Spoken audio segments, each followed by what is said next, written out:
দাদা, শিউড়ি উৎসব নিয়ে আপনাদের চিন্তা ভাবনা, এই উৎসবে বিশেষ অতিথি কারা কারা আসছে, এই উৎসবের প্রস্তুতি পর্ব নিয়ে আপনারা কতটা আশাবাদী, আর এই উৎসবের খরচ কিভাবে, কত? প্রত্যেক বছর মতো এই বছর আমাদের শিউরি উৎসব হতে চলেছে 2 তারিখ থেকে 5 তারিখ অবধি। তো আমাদের শহরে যে আবেগ আমাদের শিউরি উৎসব নিয়ে, তো অলরেডি আমাদের প্যান্ডেল আরম্ভ হয়ে গেছে, আলোকসজ্জা কয়েকদিন পর থেকে আরম্ভ হবে। তো এবার বিভিন্ন রকম আমাদের বড় সেলিব্রিটিরা আসছে, যেরকম ফসিল আসছে, আপনার সোমলতা আসছে, মেঘলা দাশগুপ্ত আসছে, ফকিরা ব্যান্ড আসছে। এইসব মানুষের আবেগ কদিন একটু আনন্দে কাটাবে সবাই, এটাই ব্যাপার বড়দিন এবং নতুন বছরের জন্য। এই মেলার আনুমানিক খরচ? আনুমানিক খরচ আমরা এখনো অ্যাকুরেটটা বলতে পারবো না, তবে 25-30 লাখ টাকা মানে মতো বাজেট আমাদের। আপনাদের রাজনৈতিক বিশেষ অতিথি কারা কারা আসছেন? রাজনীতি আমাদের প্রশাসনিক যারা আছে তারাও থাকবে, বিভিন্ন আমাদের যারা আছে এখন অব্দি সেটা ঠিক করিনি, তবে আমাদের সব এমপি হয়তো পার্লামেন্টে যারা থাকতে পারবে না আমাকে যেটা বলেছে। বিভিন্ন আমাদের এসআইডির চেয়ারম্যান, আমাদের বিধায়ক, বিভিন্ন আরও অন্য এমএলএরা, প্রশাসনের কর্তারা সবাই থাকবে, কারণ এটা পৌরসভা ব্যানার হচ্ছে তো।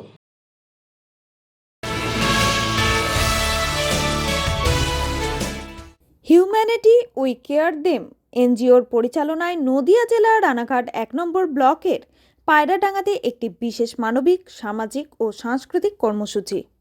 সামগ্রিক কর্মসূচির মূল আকর্ষণ ছিল বিশেষভাবে সক্ষম শিশুদের বিনামূল্যে স্বাস্থ্য পরীক্ষা ও ওষুধ বিতরণ, মানসিক কাউন্সেলিংয়ের মাধ্যমে শিশুদের সুন্দর ভবিষ্যতের দিশা দেখানো, সাংস্কৃতিক অনুষ্ঠানে প্রত্যেক শিশুদের স্বতঃস্ফূর্ত অংশগ্রহণ ও পুরস্কার বিতরণ, দুস্থ ও অসহায় মানুষদের মধ্যে কম্বল বিতরণ, সকলের জন্য পুষ্টিকর মধ্যাহ্ন ভোজনের ব্যবস্থা।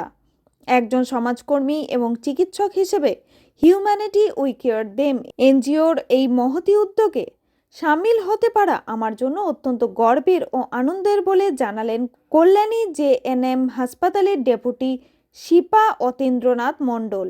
নদিয়া জেলার রানাঘাট 1 নম্বর ব্লকের পায়রাডাঙ্গার এই অনুষ্ঠানটি কেবল একটি সেবামূলক কাজ নয়, এটি আমাদের সমাজের প্রতি আমাদের দায়বদ্ধতার একটি বড় প্রতিফলন। উপস্থিত সুধীবৃন্দ, সম্মানীয় ডাক্তারবাবু ও চিকিৎসক কর্মী এবং আমার প্রিয় কচিকাচাদের উদ্দেশ্যে আমি কিছু সামাজিক বার্তা তুলে ধরেছি। আমরা প্রায় শারীরিক অসুস্থতাকে গুরুত্ব দিই, কিন্তু মানসিক স্বাস্থ্য বা বিশেষভাবে সক্ষম শিশুদের মানসিক অবস্থাকে এড়িয়ে যায়। মনে রাখবেন, মানসিকভাবে প্রতিবন্ধী শিশুরা সমাজের বোঝা নয়, বরং আমাদের বিশেষ যত্নের অধিকারী।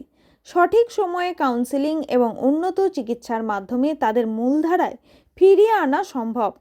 চিকিৎসকের পরামর্শ অনুযায়ী নিয়মিত চেকআপ ও ওষুধ চালিয়ে যাওয়া অত্যন্ত জরুরি। 2. সহমর্মিতা ও সামাজিক দৃষ্টিভঙ্গি পরিবর্তন। 3. দুস্থ ও অসহায় মানুষের পাশে দাঁড়ানোই পরম ধর্ম। 4 নম্বর, সচেতনতা ও পুষ্টি। হিউম্যানিটি উই কেয়ার দেম এনজিওর সকল কর্মকর্তাকে অসংখ্য ধন্যবাদ এমন একটি সর্বজনীন উদ্যোগ গ্রহণ করার জন্য। আপনাদের এই নিরলস প্রচেষ্টা পায়রাডাঙ্গা তথা সমগ্র নদিয়া জেলার মানুষের মনে আশার আলো জাগিয়ে তুলবে। আমরা যদি এইভাবে একে অপরের হাত ধরে চলি, তবে কোনো মানুষই আর অসহায় বোধ করবে না। সবাই সুস্থ থাকুন, ভালো থাকুন এবং ভালোবাসার হাত বাড়িয়ে দিন।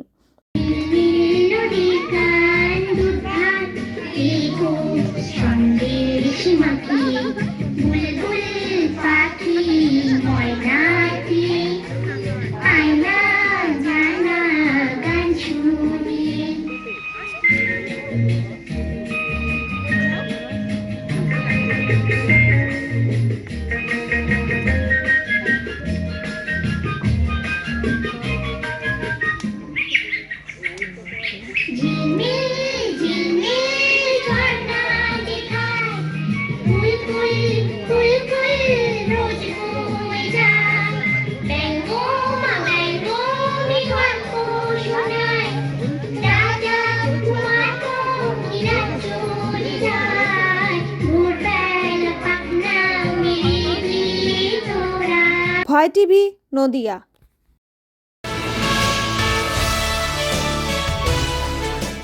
উত্তর 24 পরগনা জেলার হালিশহর বাগমোড়ে রবিবার সন্ধ্যায় পথসভা ছাত্র পরিষদের। হাইকোর্টের নির্দেশ অমান্য করে ইউনিয়ন রুম খোলা রাখা, গত এক দশক ধরে রাজ্যে ছাত্র নির্বাচন বন্ধ থাকা, ক্রমবর্ধমান বেকারত্ব ও স্কুল ছুট সমস্যা, এই নানা ইস্যুতে পথসভা করল কংগ্রেসের ছাত্র সংগঠন উত্তর 24 পরগনা জেলা ছাত্র কংগ্রেস।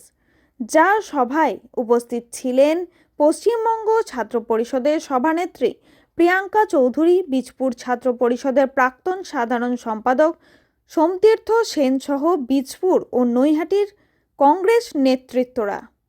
লড়াইটা শিক্ষা নিয়ে হোক।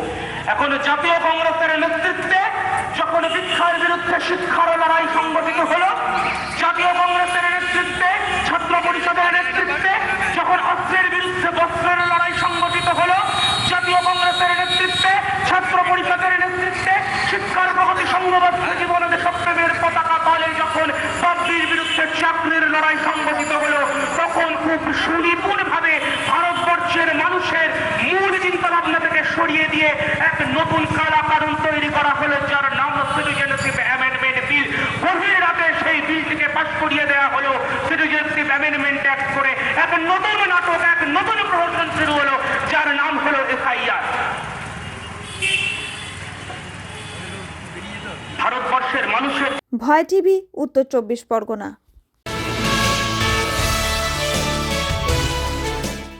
নামেই কৃষকের উন্নয়ন। পূর্বস্থলী 1 নম্বর ব্লকের নিমতলার কিষাণ মান্ডিতে তৈরি করা প্রায় 100টি দোকান ঘর গত 5 বছর ধরে কৃষকদের মধ্যে বন্টন করা হয়নি বলে অভিযোগে সরব হয়েছে বিজেপি। এমনকি ওই কিষাণ মন্ডির 1/3 দখল করে রেখেছে নাদনঘাট থানার পুলিশ। সেখানে পুলিশের যাবতীয় বাজেয়াপ্ত করা গাড়িগুলো রাখা হয় বলে অভিযোগ। কিষাণ মান্ডির ওই গেট দিয়ে নাকি সাধারণ মানুষের প্রবেশ নিষেধ। এদিকে কিষাণ মান্ডির 3 নম্বর গেট দীর্ঘকাল ধরে বন্ধ। ভেতরেও আগাছা জঙ্গলে গ্রাস করেছে। বিষধর সাপের দল বাসা বেঁধেছে। নিয়মিত ব্যবহার না করায় শৌচাগারগুলোও নষ্ট হতে বসেছে। কিষাণ মন্ডি একটি অংশে অব্যবহৃত প্লাস্টিকের ব্যবসা চলছে। এলাকায় অধিকাংশ বাসিন্দারা কিষাণ মান্ডি ওই বন্ধ হয়ে থাকা দোকান ঘরগুলো আজও চালু হতে দেখেনি বলে অভিযোগ করেছে বিজেপি।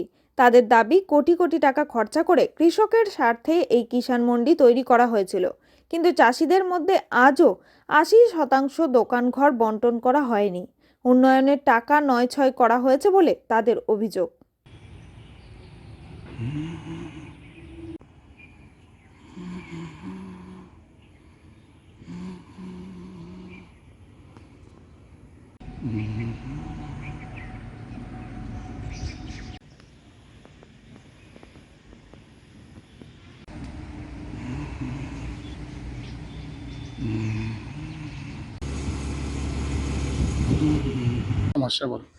পূর্বস্থলী 1 নম্বর ব্লকের এই গুরুত্বপূর্ণ কৃষক মান্ডি, যেখানে সরকারের কোটি কোটি টাকা ব্যয়ে এই মান্ডি নির্মিত হয়েছে, এর প্রকৃত উদ্দেশ্য ছিল কৃষক এখানে তাদের নিজস্ব মাল মজুত রাখবেন এবং এখানে কৃষক তার মাল ক্রয় এবং বিক্রয় উভয় কাজই এই কিষাণ মান্ডির থেকে হবে। আজকে দীর্ঘ কবছর অতিবাহিত এই কিষাণ মান্ডি তৈরি হয়েছে।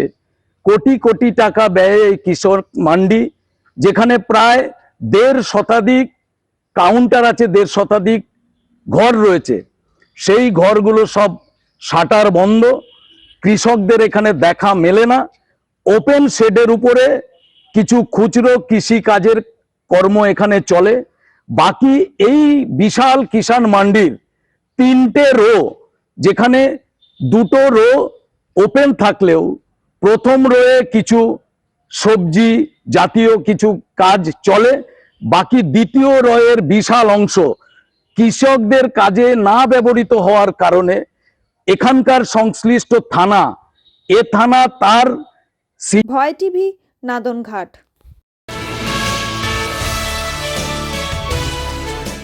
শীত পড়তেই রাতের অন্ধকারে সীমান্ত সংলগ্ন আবাদি জমির ওপর দিয়েই পাচারকারীরা গরু পাচার করছে। তাতেই ক্ষতি হচ্ছে স্থানীয় কৃষকদের মাঠের ফসল। এতেই ক্ষুব্ধ হলদিবাড়ি ব্লকের হেমকুমারী গ্রাম পঞ্চায়েতের অধীন সিপাইপাড়া গ্রামের কৃষকরা বাধ্য হয়ে ব্রহ্মপুত্র বিএসএফ ক্যাম্পে গিয়ে বিক্ষোভ প্রদর্শন করে ক্ষতিগ্রস্ত কৃষকরা। যদিও বিএসএফের তরফে সীমান্ত এলাকার নিরাপত্তা জোরদার করার আশ্বাস দেওয়া হয়েছে। স্থানীয় কৃষকরা বলেন, এলাকার প্রায় সব জমিতে টমেটো, লঙ্কা, সর্ষে, আলু, ভুট্টা লাগানো হয়েছে। অভিযোগ, সেই সব জমির চারাগাছ গরুর পা ও পাচারকারীদের পায়ের চাপে ক্ষতি হচ্ছে। আমরা চাইছি পাচারকারীদের দৌরাত্ম্য বন্ধ করা হোক। ভয় টিভি, কোচবিহার।